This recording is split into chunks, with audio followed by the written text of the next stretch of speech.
I am Tommy, for your benefit. My name's Sam. I'm one of the co-owners of Pro Fitness Academy. I've been a personal trainer for 13 years. Hello. And at one point in time was a competitive powerlifter, qualified for British Nationals, and then I opened this place and all of that fell apart. So now I just teach it. So this is what we're going to go over today. So deadlifts, purpose of the deadlift, technique. We'll go over progressions, so how we take someone from a beginner all the way up to a conventional deadlift, and then programming considerations for that as well. So the purpose of the deadlift, why would we want someone to deadlift? Any ideas? Well-rounded strength. Yeah, good strength exercise. Any other reasons? Yeah. Pretty impressive. I thought it was compound movement for all-round strength, bone density, and explosive strength. Yeah, going to be a good strength builder. Can be explosive if done in a specific way. It's going to have a high amount of transfer over into daily life, picking things up off the ground, your suitcases, your shopping, things like that. And that is kind of where the argument would come from, where we want every single client pretty much to be deadlifting in some kind of capacity. What that looks like will be different for different individuals, but we're going to have a high transfer over into everything that we're doing. And as you guys mentioned, trains a lot of muscle groups, glutes, hamstrings, upper back, low back. So it's a really effective exercise if we've not got very much time with the client as well. So that is the argument to do the deadlift. In terms of the technique, which is where we're going to spend a lot of time today, I've got up there squat versus deadlift. Anyone know what the difference is between a squat and a deadlift? Other than the bars in your hands versus on your back. Different direction, yeah, we're going up rather than down, and that does have some implications. We'll go into that in a bit. I'm thinking more about the movement pattern. How do we move? How is that different?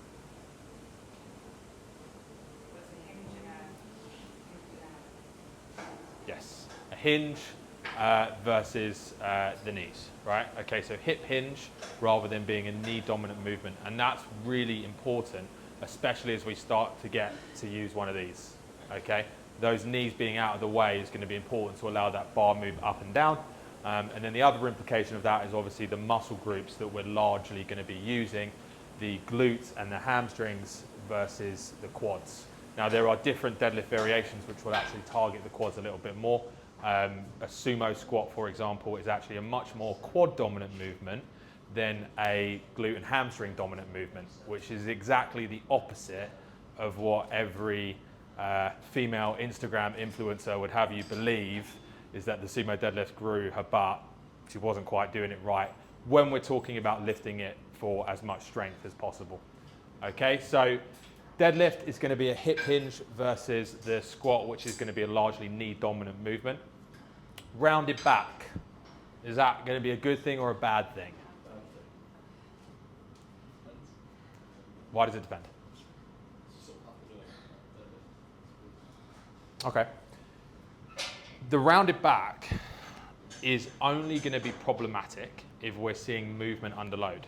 And this is a big issue that I see with a lot of coaches, is kind of trying to create this picture perfect, what they think is a straight back. So it might look straight from an objective point of view, but what happens to the spine when we're trying to create that, sort of really nice, pretty looking back, is we've actually created some extension through the low back and we've lost our brace through our core, okay? Now, if you look at some of the highest level powerlifters, if you look at some of the strong men in their competitions, you'll likely see them in more of this position here, okay? Engage their core. Engages their core and engages their lats as well. So the rounded back is not necessarily an issue. It's if we move. So if I move from here, and then whilst I'm doing the lift, I go to there, that's problematic, right? It's the movement under load of the spine that can be a problem. The best example I can give is if you watch a strongman competition and you see them lifting the big Atlas stones, in order to lift one of those stones, they literally have to round their back around it, and then they pick it up and they move it onto the platform. That, in there, they are stabilized around the stone. Okay, so their spine doesn't move, which is why they're not going to get any back problems, slip discs, things like that.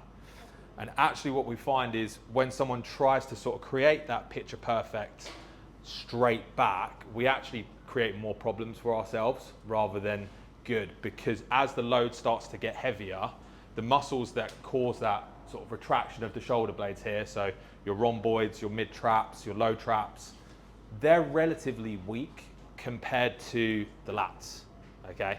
So as those loads start to get, you know, heavier, 100 kilograms plus, they're just not going to be able to hold you in that position, and eventually they're just going to fall through. So what we want to do, we'll go through it when we get to the full run through of the technique. We want to create a system whereby we can continuously create stability around the spine. That's going to be really important, and that's going to be done through bracing, and it's going to be done through technique as well, okay? If we are kind of getting someone to pull their shoulder blades back, the problem is that works to an extent, but then we reach a point where it doesn't work anymore. I'm going through it with a client right now where she's been taught the same thing for the last 10 years, but she's too strong for it. And so now we're having to completely undo it and take it back to basics with her, and it frustrates the hell out of her. She's hating it. Of course you can. Yes. Yeah, cool. I can send a link. No, it's fine. It's fine. I'll send it out to you, don't worry. Does that make sense from the rounded back perspective? Any questions on that? No? Cool. Okay, so on that note, bracing. How we brace for a deadlift, for the large part, will be the same as how we might brace for a barbell squat, how we might brace for a lunge, etc. First thing we're going to want to think about with the brace is position. Okay, so there's two kind of key areas that I'll focus on. It's going to be the rib cage here, and then the hips, which are down here, okay? And we want to think about how they start and then how they remain throughout the movement, okay? So what you'll see fairly often is a sort of a hyperextended low back position like this, okay? Call it the Kim Kardashian posture. Sticking your bum out like that, and we're going to try and create what looks like a good looking spine. I want to bring that so that the rib cage and the hips are nicely stacked on top of each other.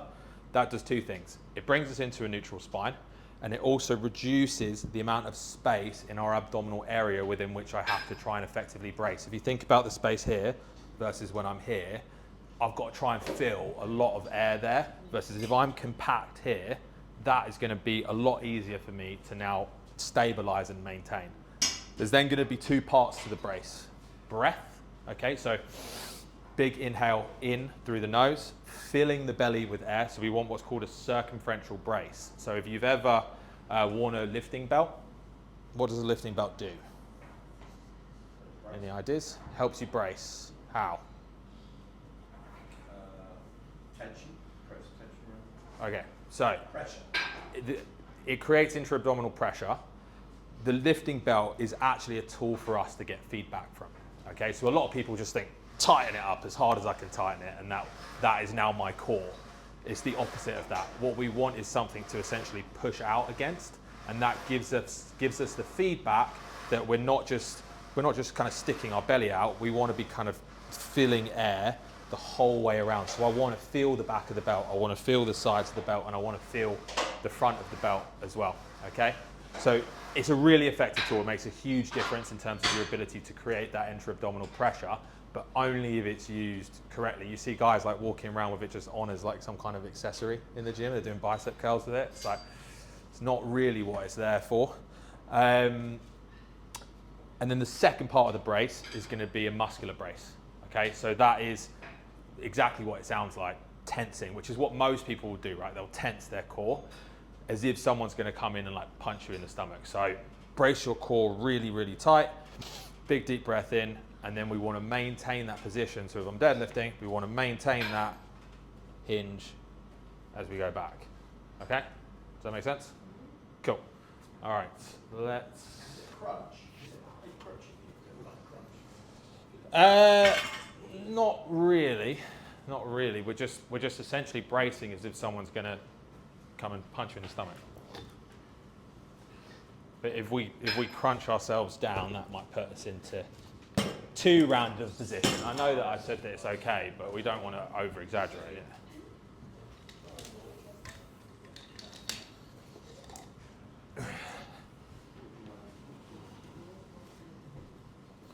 Okay.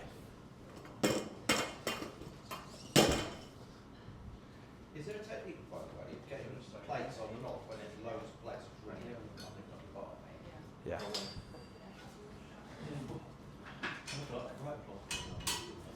Sounds good. I think I don't want to do it. Yeah, like that. Pull all the plates off.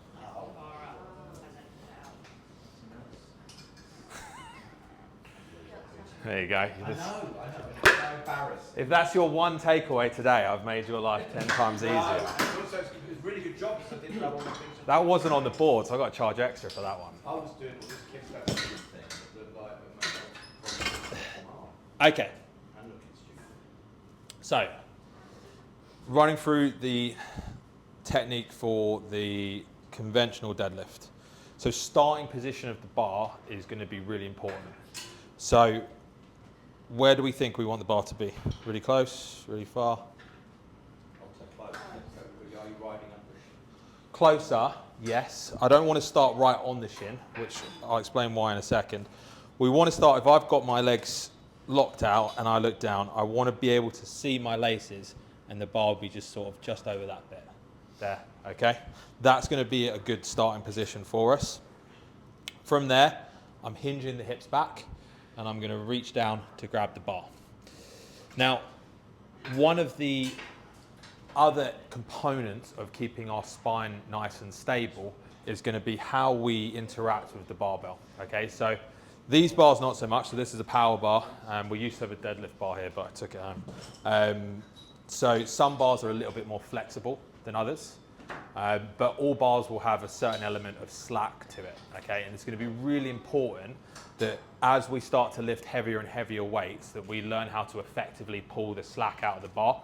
It's kind of like if your car got stuck in a ditch and you hooked it up to another car to get it out. You wouldn't just floor it in the other car because the rope would snap, right?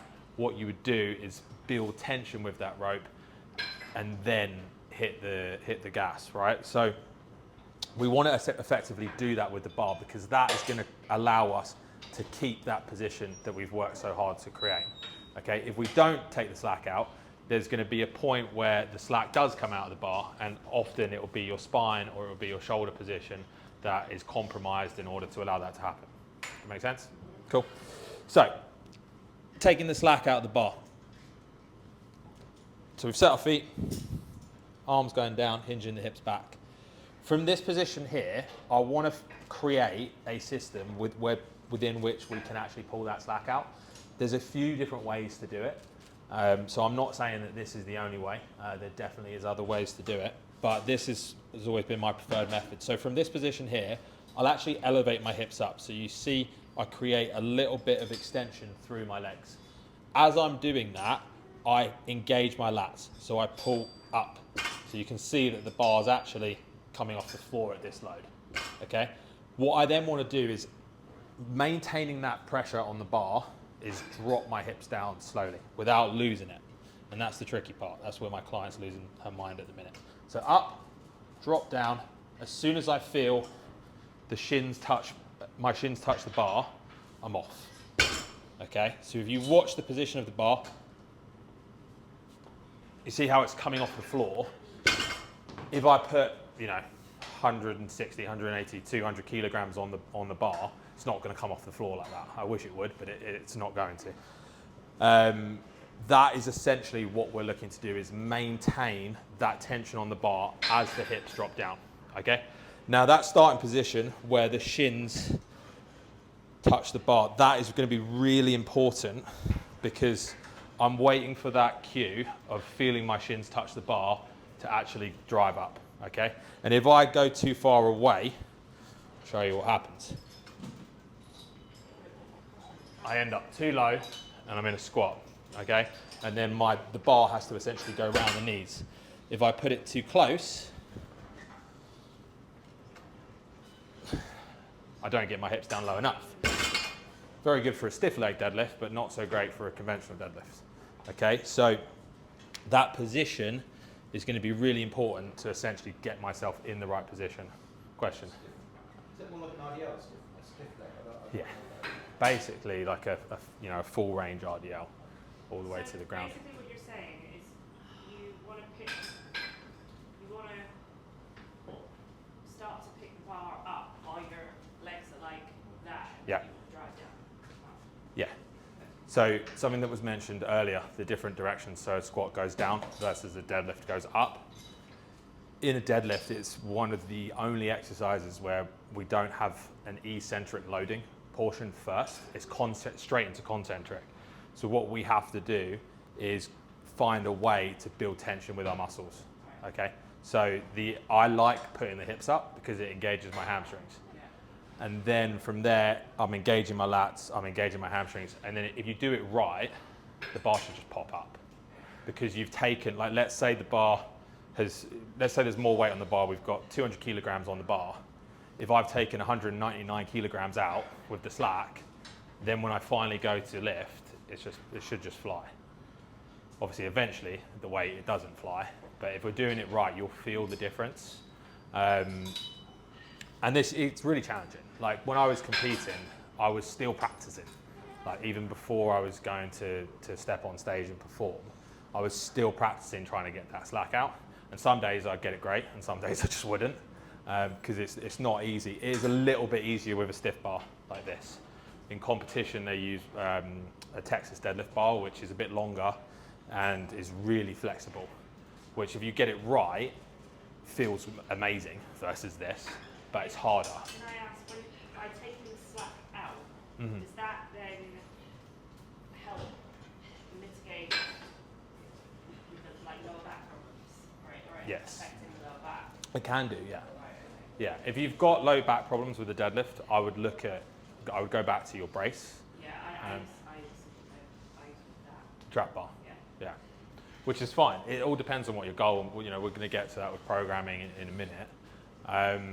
If you're going to be a PT, then I would suggest learning how to use this, because one, you will get clients that want to know how to do it. Yeah, well, I would like to know how to do it. You'd like to know how to do it. I do that because I've been told it's better for my back, but I'm going to learn now that that's maybe not the case.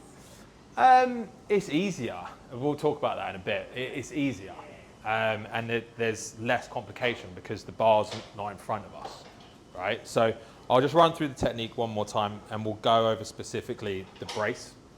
So when I'm approaching the bar for a deadlift, first thing I want to think about is make my arms as long as possible, okay? If I make my arms long, I don't have to move the bar as far, right? So if we're competing or if we're trying to lift as much weight as possible, having long arms is really good, okay? I've got this friend he's 6'4", but his wingspan is 7'2". An amazing deadlifter, terrible bench presser. But we want to make our arms as long as possible. Naturally, if we think about doing that, if you look at what it does to the shoulders, that shoulder position, it brings them slightly forwards, but it drops them down. And what that does is it engages my big muscle on the side of my back, the lats, which is really important. The lats run all the way from here, all the way down your spine and into the low back, okay? So if your lats are engaged, that is one thing that is going to stabilize the low back, okay? So really important that the lats stay nice and stable. First thing that I do is actually exhale air, okay? So I blow the air out. What that does is it contracts the diaphragm, draws the rib cage down. So it takes me from this to this, okay? Second thing I do is then breathe back in, this time through the nose, and I want to give myself a nice big fat belly, okay? From there, I'm going to hold that brace, going down, reaching to the bar, hips go up, build that tension, drop down, and go, okay? I'm just going to throw some more weight on so it doesn't go up, and you'll kind of see it from a different perspective. Where's the weight being distributed? Does it go from the lats down to the hips? So, Or is it spread across evenly? so with a deadlift, I don't want you to think about what muscles are being activated, because we want to really focus more on external cues.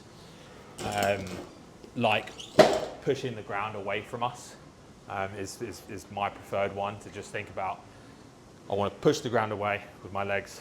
And actually, even though the deadlift is a more posterior chain, I really think about what my quads are doing. So from here, I think push the ground away and naturally we're going to come up. You'll see it in gyms. You'll know when someone is focusing on internal cues as opposed to external cues. Particularly women are notorious for this. If they want to grow their bum, you'll see it all the time where they're doing their deadlifts and then they're squeezing all the way up. The problem with that is, first of all, we see most of muscle growth when a muscle is in its lengthened position. Okay, so if I'm trying to grow my butt, and a deadlift is a good exercise for that, but they're doing the work here. That's where my glutes are growing. Once we get to here, there's no tension. There's nothing for them to do. So all we then do is put ourselves into a compromised position where we're extending the low back. Okay? So let's give you a demo with a little bit more weight, see if that works. So I exhale, draw the ribcage down, inhale through the nose, brace the core, hips go up, I build tension with the bar, drop down, and away it goes. Okay, so it still came up a little bit, it's just not heavy enough. We've got any more weights in here, Howard? But does that all make sense so far? Yeah? Happy, Tommy? Sure? Cool. All right, any questions about the form? No? Cool. All right, let's talk about progressions and how we take someone from a beginner to a barbell. Sorry, I'm just looking for, where's the orange stick? Howard, do you know?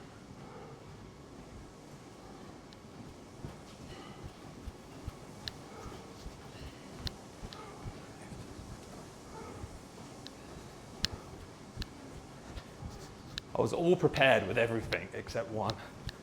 I know. Right, so someone walks into the gym, they've never deadlifted a day in their life. First thing that we're going to do is break it down and teach them the hinge pattern, which can be difficult depending on the individual that you've got. Some people will get it straight away, and other people, it could take a month to really get them hinging properly. Most people, you know, they'll get it within a session. So I'll start them usually with a dowel like this. So there's no weight, there's nothing for them to think about. First thing that I'm going to get them to do is just place the dowel on their thighs there. And all I'm going to cue is softness from the knees and push your bum back. And then just back up like that. And I'll get them to do that 5 reps. See how they do, and then give them a little bit of a rest, and then we'll go again, we'll go again, we'll go again, until I'm happy enough with what we're seeing there. Usually, what you will get is this, okay? So somewhere between a squat and a deadlift. Why is that not good? Any ideas? Well, the knee position, right? So if I'm having to go round my knees, that's not very good. And again, it's going to put a lot of shear forces on the low back, which we don't want. Okay, so soft knees, roll that bar down the thighs. I'll just go to about just below the knee and then back up. Okay. The other thing that you'll see, this. Okay, not good. If our hands are moving away, we're not going to engage our lats when we start to add weight to this, okay? So very simple cue is just roll that bar down the thighs and then back up. That is an RDL. Correct. Yeah. Yes. So we're focusing on just the hip hinge pattern, right? So, and usually I'll start with an RDL. Like we're not going to get someone, you'll see, we're not going to get someone working from the floor straight away. I want to focus on the fundamentals first. Even going over it there, there's a lot to think about. And there's probably things I've forgotten. I'll watch it back later and be like, oh, I should have talked about that. There's a lot to think about, and we want to try and break it down and make it as simple as possible for someone that's brand new.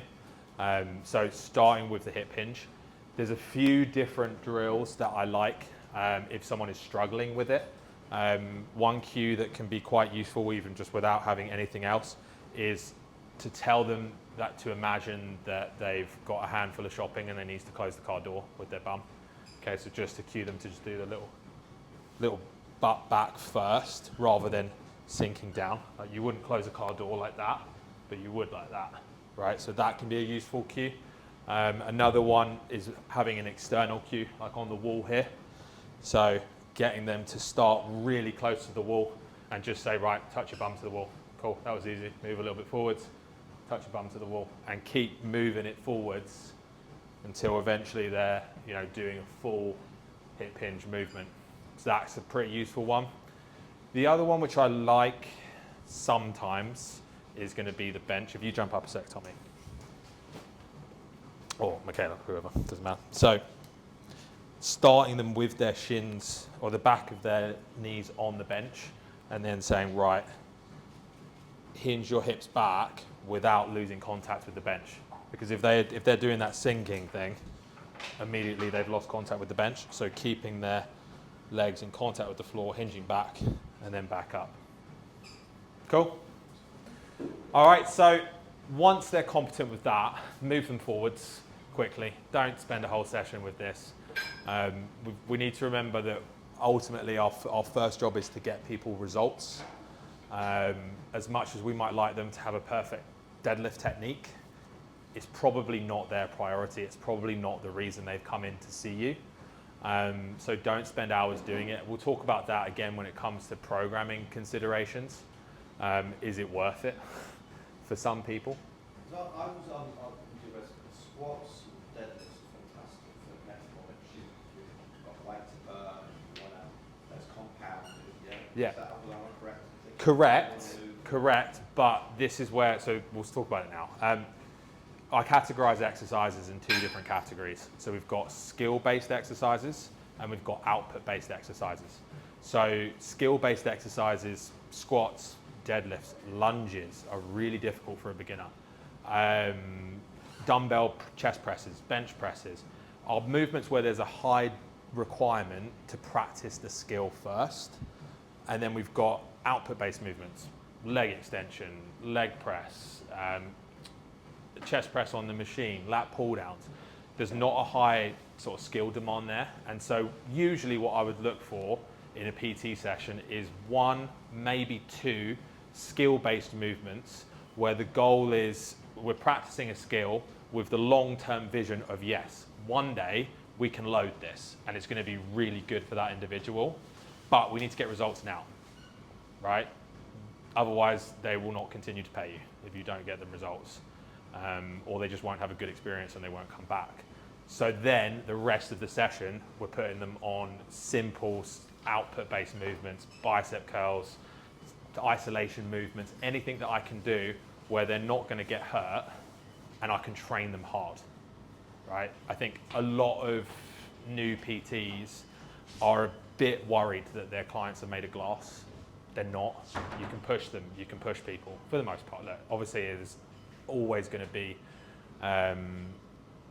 outliers there in specific circumstances, but people can be pushed and they need to be pushed, usually. They've got no idea as to what they're capable of. Let's really focus on mind. The training people to focus. This can, yeah, 100%. Anything where there's a high skill demand, like I like golf for that reason because I'm terrible at it, but it forces me to take all of my worries in life, put them aside for an hour, and just focus on that one thing. So yeah, it definitely could be useful for that, and it's highly rewarding too.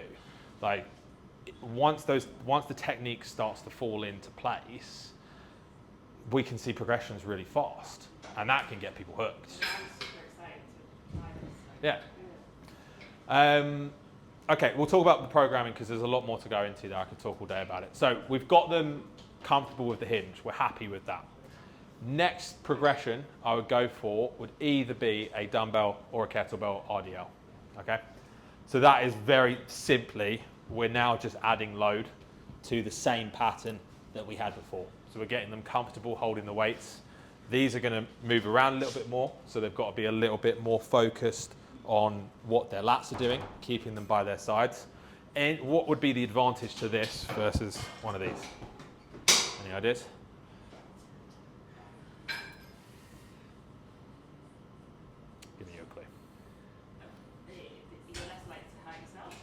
Why? Other than the fact that there's less weight. You could do that, yeah. You can drop a barbell. Position, okay? I can put the dumbbells by my sides as opposed to putting them in front of me, okay? That takes one element out of the situation. It's much easier for me to keep my dumbbells on the side of the leg and keep my lats engaged versus having to worry about them being in front, okay, which does take a little bit more skill and understanding. So it just takes another element out. With this, I would still be doing RDLs, okay?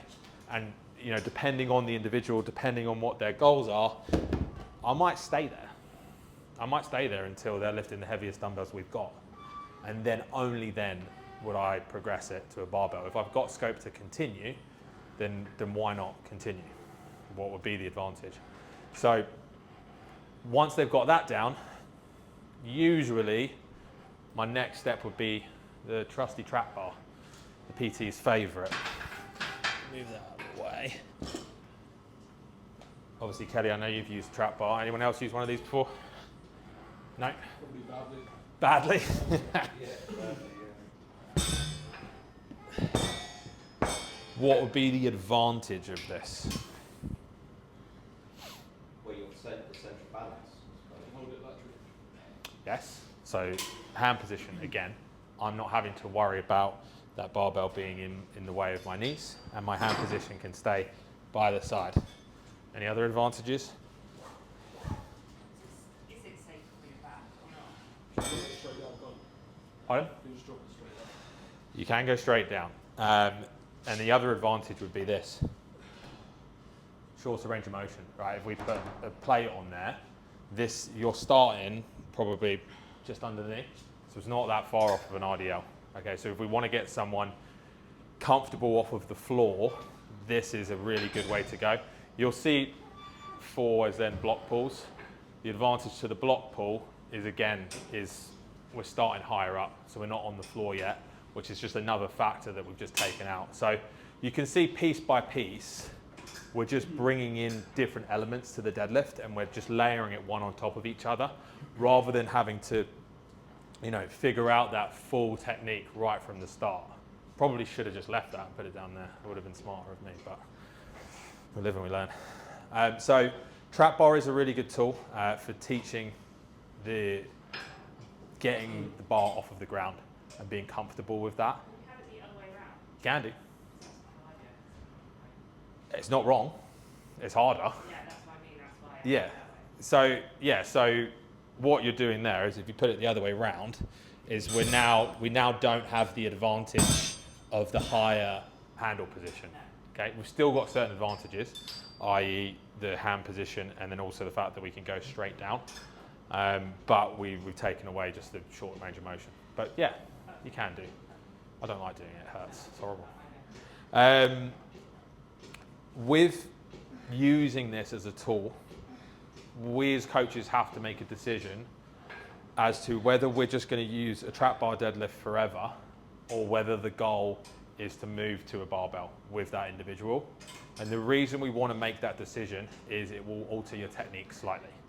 Okay. For most people, in my head, I always want to get them to this because I like teaching it. And generally the clients that are drawn to me want to learn it. But you may come across people that you're just like, there's no point. There's no need for us to spend time teaching them technique when we can just get the same effect from this. All right, it's the same argument that I'd have if any of you ever want to go down like the route of training athletes. Why would I take the time to teach someone an Olympic lift if there's other exercises that can do exactly the same thing? When that athlete's focus should be football, hockey, boxing, rugby, whatever it is. Why would I take the time to teach them that when it takes ages? It's an Olympic sport in itself, and I can get the same effect from a trap bar jump, something like that. So there's always like these decisions and trade-offs that you're making as a coach, and that's up to you guys to just figure out what is best for that individual. So the difference in technique with the trap bar.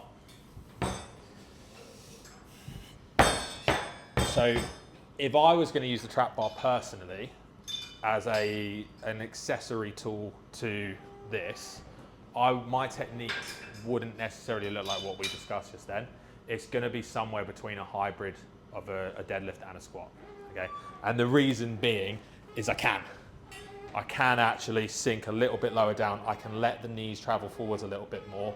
That allows me to get into a better position in terms of my torso angle. I don't have to be here, I can be here, which will allow me to put more load onto the trap bar.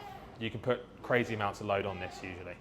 And that would have advantages for someone that wants to be really strong at deadlifting, because our goal with strength training is nervous system adaptations, not muscular system adaptations, okay? So getting comfortable with lifting really heavy weights is really advantageous for someone that wants to be really strong. It's also advantageous if we don't want to teach someone technique.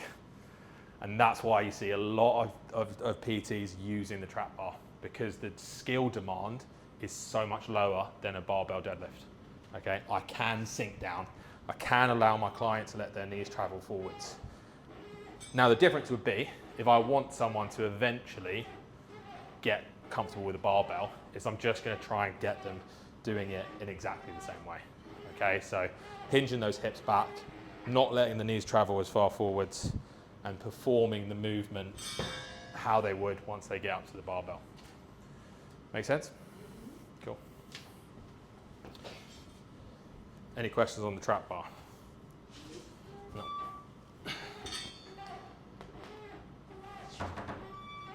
you're powerlifting, what are the other exercises you're doing for your sport? What are the other What, in the competition?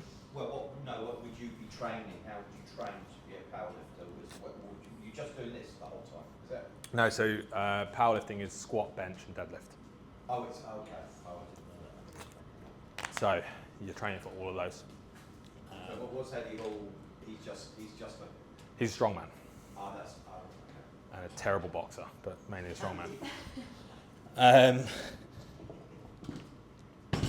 So final sort of stop on our pathway to a barbell deadlift could be a block pull. Could be. So a block pull. Some nice gyms will have actual blocks that you can put the bar on, but you know, the plate works fine. What is that, 20?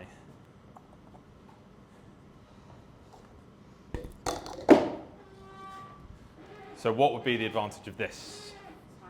Higher up. So shorten range of motion.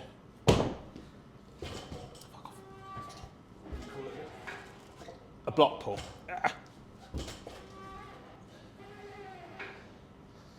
Set up a little bit wonky, but you get the idea. So from that point, it's the same thing. There's not really anything to talk about here other than we're executing the lift just from a little bit higher up, which is just a shortened range of motion. I don't use it very much, to be honest.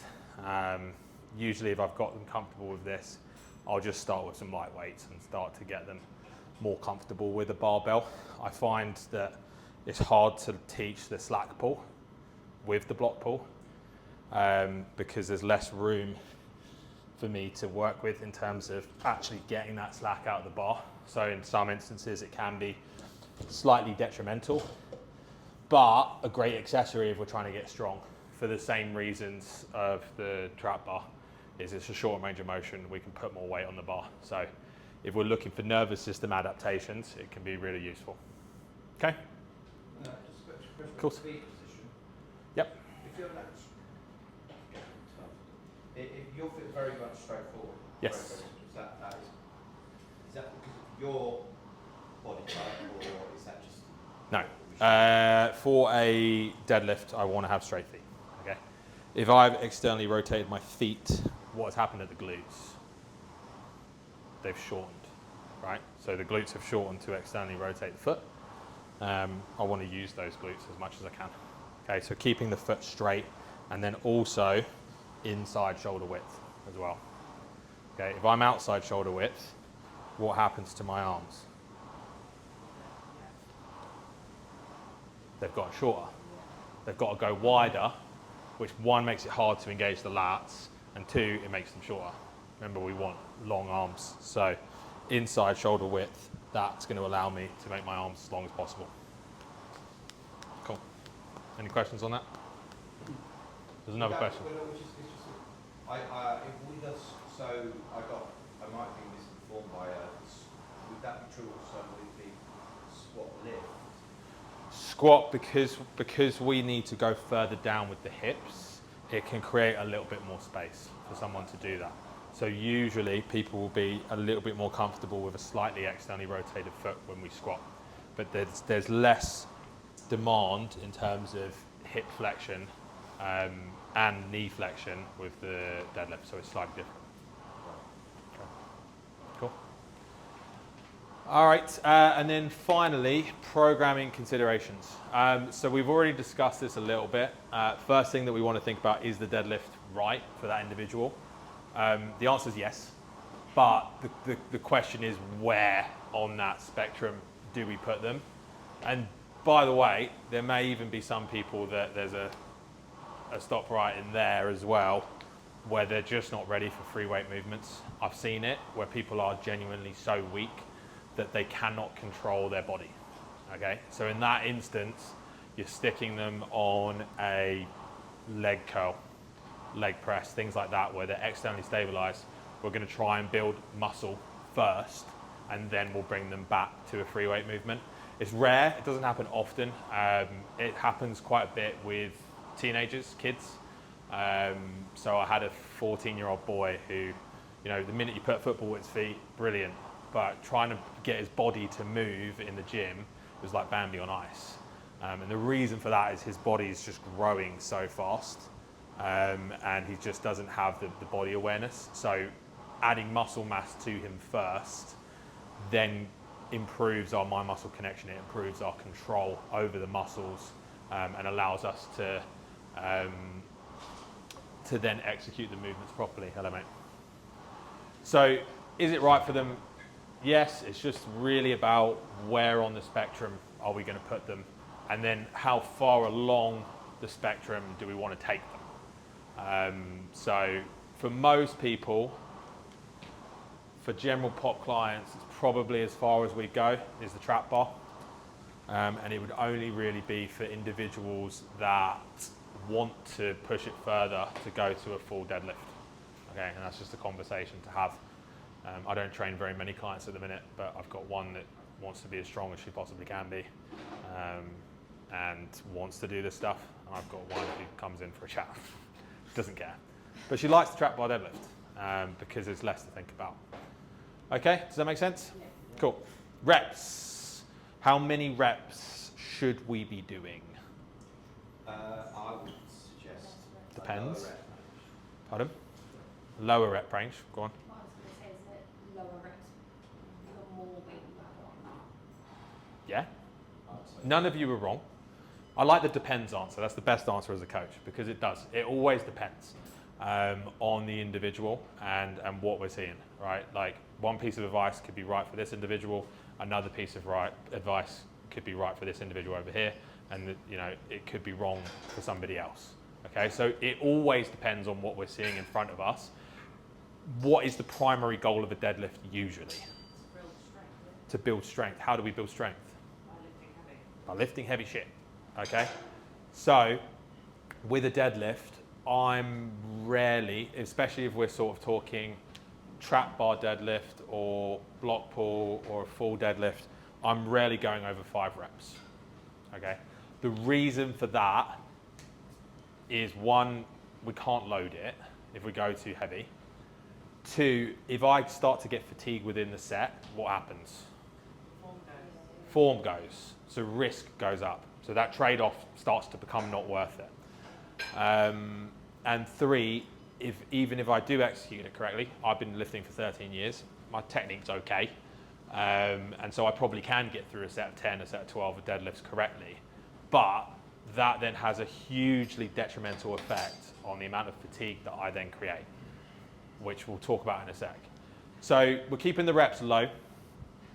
If we've got someone who is new to deadlifting, we want the reps to be high, because the more reps we do, the more practice we get, the better we're going to get at the movement. But lower weights, right? So lower weights and higher reps. Right, but the problem with that is what? If we lower the weight too far, what's the problem with that? They're not going to progress. They're not going to get any results. So what I like to do is do something called an inverted rep scheme. So usually, we'll see this a lot, right? You look at any beginner trainer programs, what are you going to see? 3 by 10, every exercise, okay? What if we did this? You start with higher reps and then you go down, don't you? 10 sets of 3. It's called an inverted rep scheme. We're getting the exact same amount of reps, except if I do it this way, I can use a heavier weight, and we're creating less fatigue within a specific set, which means our technique is going to be better. All right? We don't get better, like practice doesn't make perfect. Get that expression out of your head. Perfect practice makes perfect. Okay, if you're doing tons and tons of reps, but half of them are dog shit, well, you've just practiced the wrong thing. All right, but if we're doing clean reps every single time, we're practicing, we're getting better. So we're getting that repetition, we're keeping the load higher, and we're getting higher quality reps. So can I have a question? Of course you So can. if you're doing 10 sets, Yes. are you building the sets up with weight, or are those working sets, or have you already done warm-up sets? Are you Depends. building up the Throw your answer back at you, it depends. For the most part, like keeping in mind that they're new, it's not going to take very much to warm them up, because the loads that they're using aren't going to be very high. And also, I would have this on like a timer as well. So I might have a timer that goes off every minute, and I do 3 reps every minute, boom, boom, boom, or minute and a half, something like that. Because otherwise, if you're doing like 2-3 minutes rest in between, that's the whole session. And what about if you did something like a few warm-up sets of like higher reps where you're using lower weights and then you go into your working sets? Yeah, you could do that. That's a very common way to do it as well. This is more working sets. Right. So you might do that for warm-up sets. Yeah. But again, I want right from the off, especially if our goal is this, right from the off, it's about practicing and lifting with intention as well. Like how often do you like come into the gym, you know, we all do it, where you just, for a warm-up, you grab an empty bar and it's like super slow, like this, because we're just getting warm, right? If we want to be strong, we want to be fast. We want to teach our muscles to move fast. So every single warm-up set, I want to do it, you know, as fast as I can. No matter what weight is on the bar. If there's 20 kilograms on the bar and that's it, boom, fast, fast, fast. Because I want to teach my muscles to activate and move quickly. Once we get to the heavier weights, it won't look like it is moving quickly, but we're teaching that fast contraction. Okay? You mentioned failure, yeah? Is that not factored in the scheme? 1 set for failure or 2 failure or? So, I might be misinformed by no, about failure. not necessarily. But what is the goal of failure? Well, I was led to believe that failure was where the actual real adaptation worked. What adaptation? I guess it's the nervous system responding to this new environment, this new pressure. No. So yes. So whenever we're in the gym, like we're trying to train for adaptation, right? The question is, what adaptation are we training for? Is it strength building? Is it muscle building? Is it cardiovascular endurance? Is it increasing our lactate threshold? Like there's so many different ways. Is it endurance? Like there's so many different adaptations that we can train for, and this is where sometimes it can become a bit muddled. If we're training for failure, our goal is muscle gain, okay? So taking a muscle close to its failure point is going to be really advantageous towards building muscle. If I take a deadlift to failure, I'm increasing the risk because my technique is going to get exponentially worse. In best case scenario is I don't hurt myself, but I create a high amount of fatigue. and then I can't train, I can't move. If I was to take my deadlifts to failure, I wouldn't be able to move for a week. Like, it'd be awful. So in that instance, the risk is just not worth the reward. I love barbell training. That's what I've done, pretty much my whole life.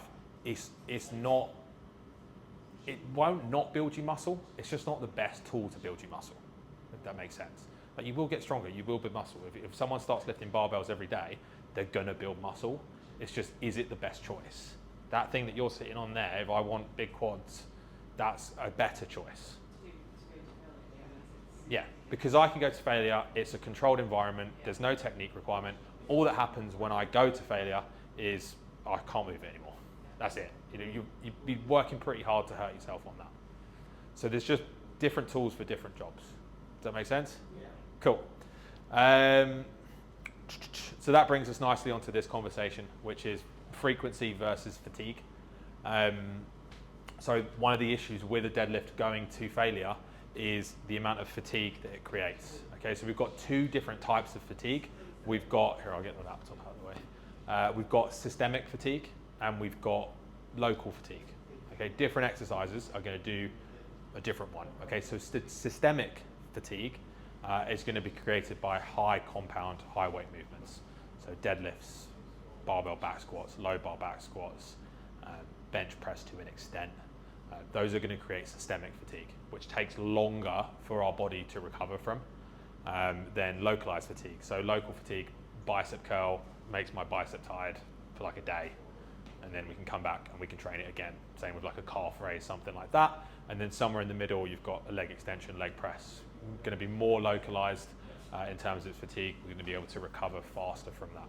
Okay, that's what we have to weigh up versus getting good amounts of training frequency in. So for a brand new lifter, I'm not really going to worry about fatigue. They're not strong enough.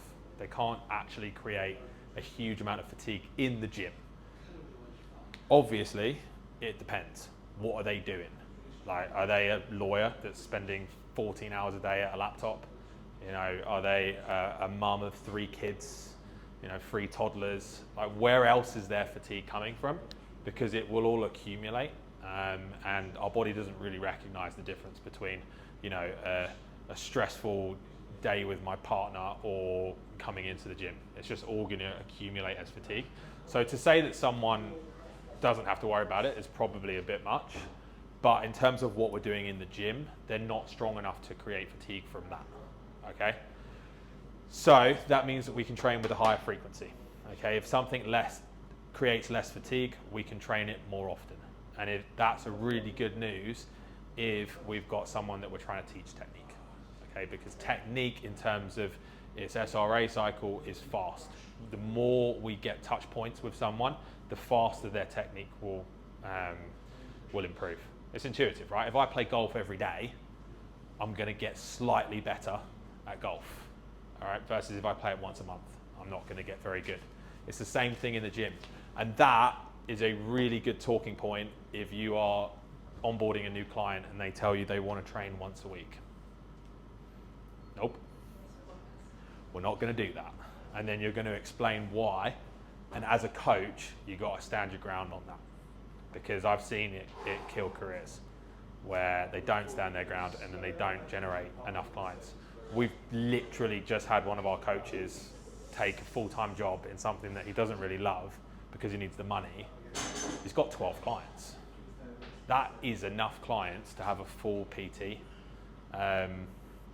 business. 12 clients, 2 sessions a week. There's 24 sessions a week. He does classes with us, which are another like 6-7 sessions. That's 30 sessions a week he's done. That's a full PT roster. But he didn't have those conversations with them.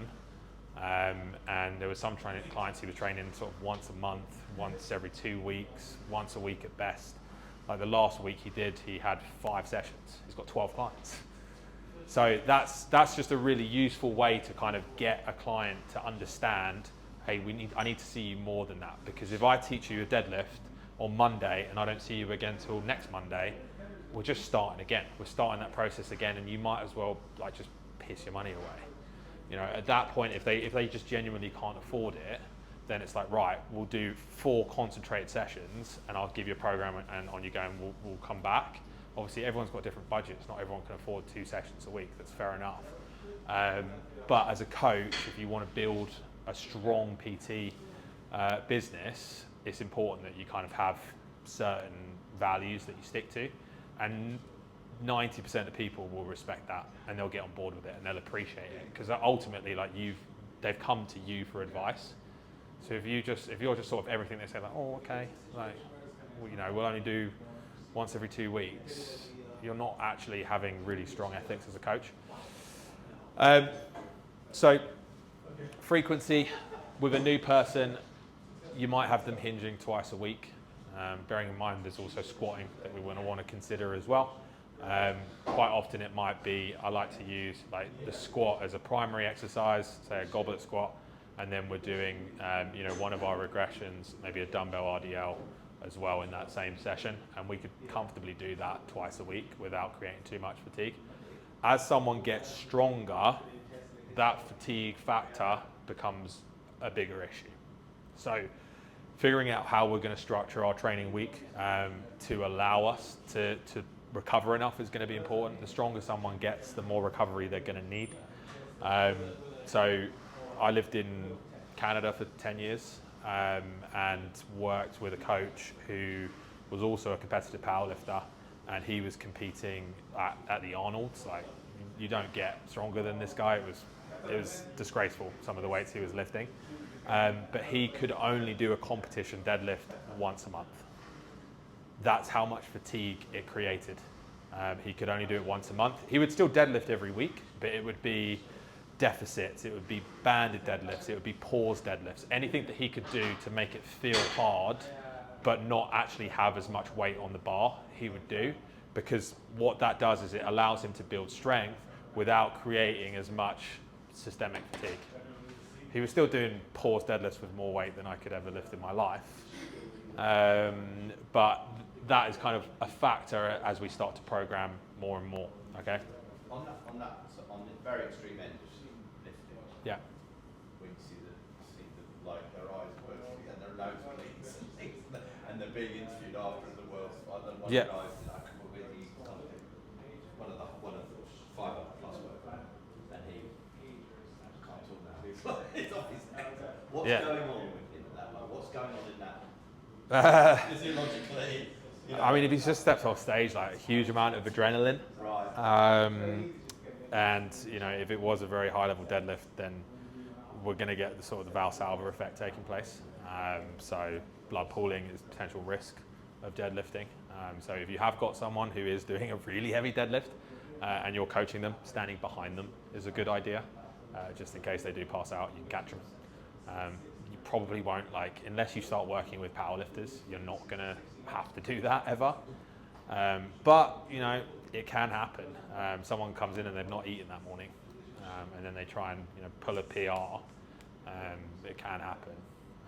But that shouldn't really happen. Like, when I did my competition, I didn't take a coach with me, which was a huge mistake, because you have to go and tell them what your next weight is within 30 seconds of your last lift. So I was coming off the stage like fucking adrenaline. I'm like, just put all the weight on there, we'll see what happens. And yeah, so. So it's adrenaline we're seeing, that they're all like, Yeah, it's adrenaline. Well, because one, you're like those guys they've probably consumed more caffeine than you would consume in a week in one day. They probably have taken smelling salts just before they step on. They probably had a few slaps on the backs from their brute of a mate as well. Like, they do everything they can to basically jack their nervous system up as high as they can into a stress response, which will then allow them to lift more weight. So that kind of gives you an idea as to, like, this is a nervous system adaptation that we're trying to create. And so, because it's a different squat, obviously a barbell back squat, Yeah. and a deadlift is a different pattern. Mm-hmm. So you can do those in the same week. Oh, same week, yeah, 100%. I mean, are we talking about someone who's like strong? Well, yeah. Yeah. Yeah. So yeah, same week, yes. I probably wouldn't do it same session. No, Um, but you Yeah, Would you do that for I do that. So to give you, That's so what I'll do. have them at opposite ends of the Yeah, week. so I do that Yeah. I do that. Yeah. So I squat early and then I'll deadlift the last session of the week. That's fine. And then I'm not sure. So I'm still a bit unsure about deadlift, where they would fit into the other exercises that my group for that day. Would you just do a deadlift day or something? it depends. Yeah. It depends on the individual, right? So it depends on like how many sessions a week are we doing? Are we doing 2 sessions a week, 3 sessions a week, 4 sessions a week, 5 sessions a week? But let's say I was doing, let's say I was sitting this because that's what I am going to do. Okay. I've got the 3 days split. Okay. Yeah. And I'm increasing cardio and endurance stuff as well Yeah. on top of that. So I'm putting that into the mix bit kind of. So where would I put my deadlift training in? So I'll just start a video. Yeah.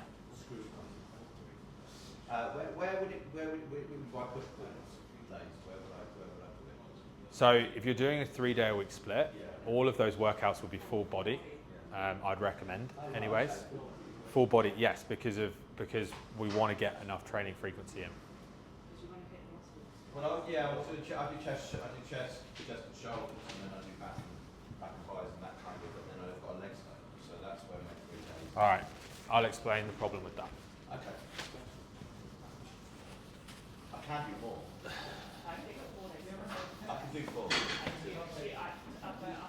I just get bored of shoulders. Shoulders annoy me. It's like, wait, they're not working them hard because they get.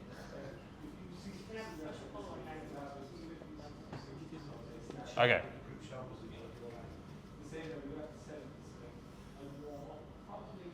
So this rather crude graph is called an SRA, okay? And this is happening every week, every day when we're training. So SRA stands for stress, recovery, adaptation, okay? Ultimate goal is adaptation. This dot here, this is our workout, okay?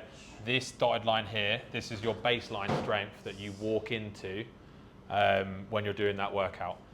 We do the workout, our baseline strength goes down, right? We've all experienced this. At the end of a workout, you're not as strong as where you were at the start. Over this period here, which depending on who you are, depending on various factors, how much you eat, how much you sleep, are you taking drugs? Various factors will depend on how quickly you actually recover from your training. For most people, it's going to be roughly 48 hours, depending on how hard that session was as well, how much volume you did. We recover, we eat, we sleep, and what should happen, if done right, is your body over-recovers, okay? So we improve our strength. That's the goal of this, is to improve strength. At this point, I want to train again, okay? And then we get the same thing happen, and the cycle continues up and up and up. So you're doing, remind me what the split was? Shoulders, chest, back and thighs, and then a legs day, which is also Okay. an endurance kind of thing. Cool. So if we don't train again, something happens called involution, which is where our baseline strength starts to drop down. You've ever been on holiday and you come back and it's like we're weaker than when we left. All right. So if we get to this point here and we haven't trained that muscle group again, involution starts to occur. And then you train it again, maybe here if you're lucky, and we'll just continue on that same trajectory. If you're really unlucky, you might hit it here. And then we actually start to see our results get worse as opposed to better. Okay, most people, they just do the same thing. They'll just sort of go along that same path the whole time. There's various factors that will influence this, and that kind of goes back to that conversation around like really heavy lifts and systemic fatigue.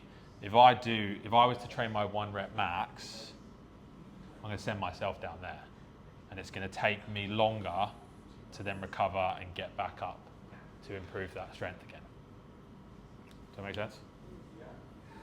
So if we're training 3 times a week, which is a good number, we can see results with 2 times a week for beginners, but for someone who's been training a while, 3 times a week is sort of a minimum.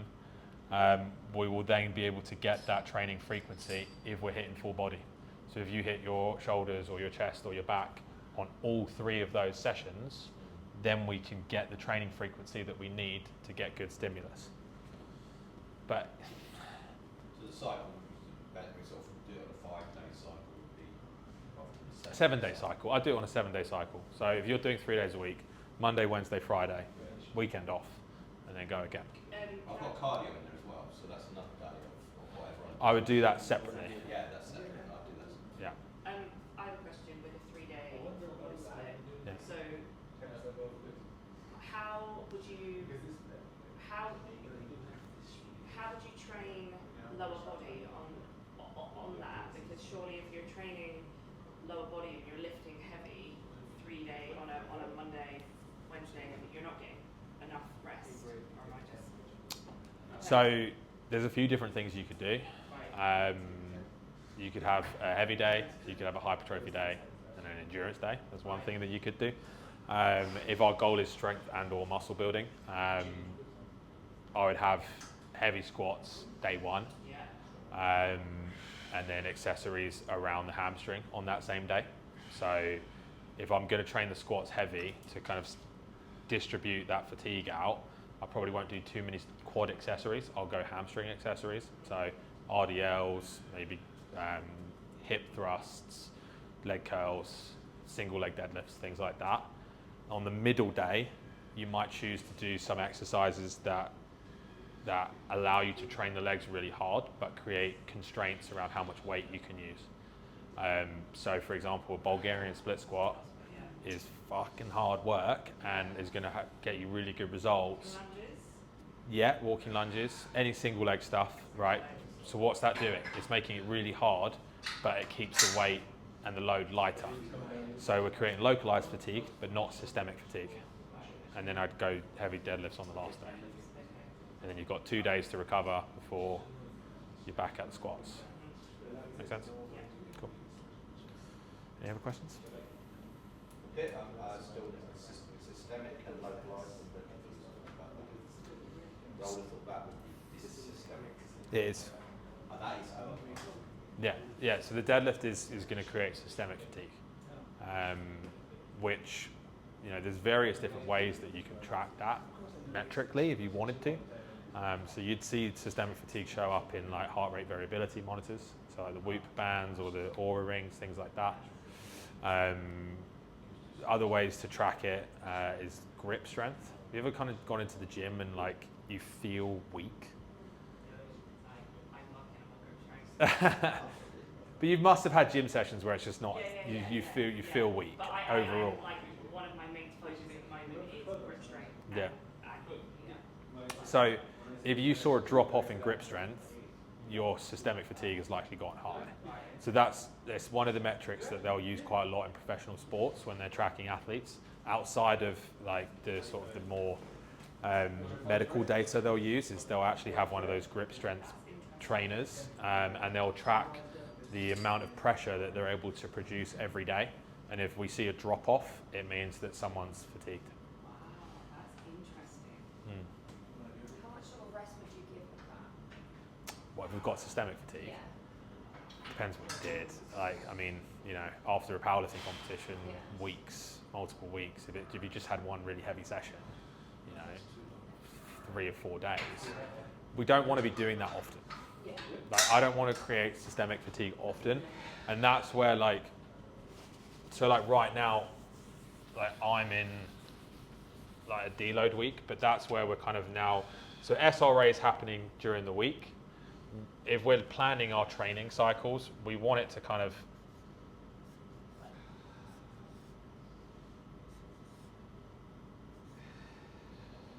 week 1, week 2, week 3, week 4, recovery week 5, and then we're into a new training cycle.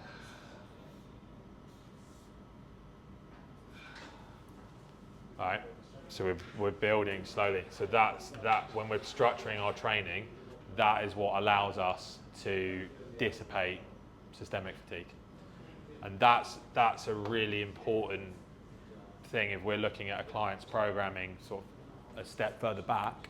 And again, these are conversations you want to have with people, because most people will look at you like you're talking crazy. Like, what, you actually think about your training beyond a week? No. But that's going to allow us to see really good progress, because if we look at our rate of recovery, so we imagine this is our rate of recovery, what happens is that. So your body gets comfortable with recovering from the amount of training that you're doing. You then drop the volume and you drop the intensity, but your body continues on the same trajectory. So it's called supercompensation, which is where your body overcompensates for the training that you do. And then you go into this week here feeling amazing, feeling really strong because your body is over-recovered.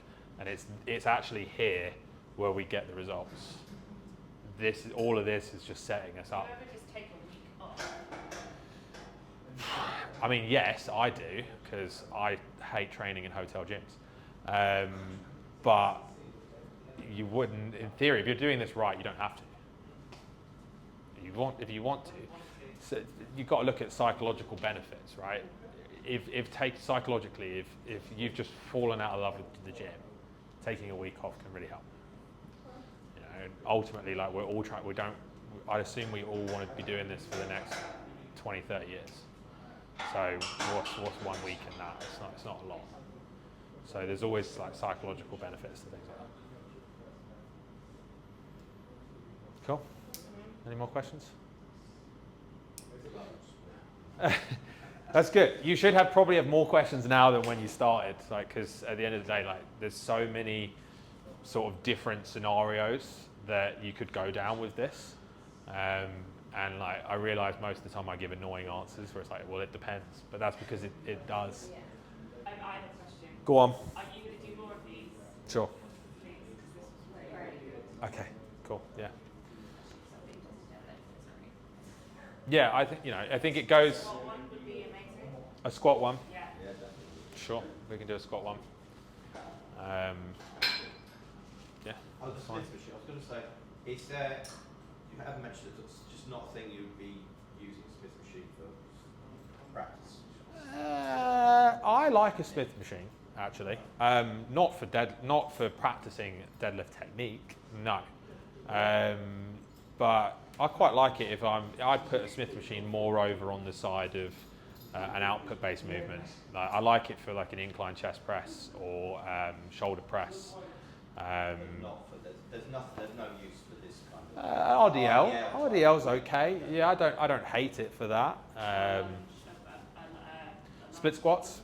Yeah, I like it for a split squat. I like it for a Bulgarian split squat. In fact, I do those every week. So yeah, I don't hate this. I'm not a Smith machine hater. So it might be as the fixed machines and safety for beginners, something like RDL or Smith machine.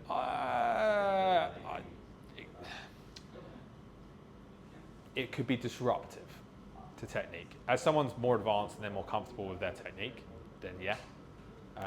But I would be using a Smith machine to create an environment where I can push really hard. So I don't really love it if you're going to do like just a normal squat. I don't love it because it keeps you in that sort of fixed path. But I do like it if I want to maybe allow my knees to really travel forwards and stay really far in like an upright squat, for example. So as more of an accessory to train my quads, I like it for that. So it's just a tool, and it's understanding how to use that tool. Like there's no bad sort of bits of equipment in the gym. It's just making sure that we're using it at the right time and for the right person, in my opinion. On that subject, the heel position, just those right hamstrings. Is that relevant here, or where they put a weight, a small weight underneath there? Yeah. For the squat? So Is that relevant? not in the deadlift, no. So what that does is if we imagine like this is my foot and this is my shin here, this is my, me standing normally. If I elevate my heel, so this is the heel, what that's done is it's created more room for the ankle to move. So that might have advantages if A, I have poor ankle mobility in the squat, or B, I want to squat more upright. So I want to allow the knees to travel further forwards that way. It's going to just basically just create essentially more room. That's all it does. And it will shift your weight further backwards a little bit. No, because we don't need the forward knee travel. Okay. Any more?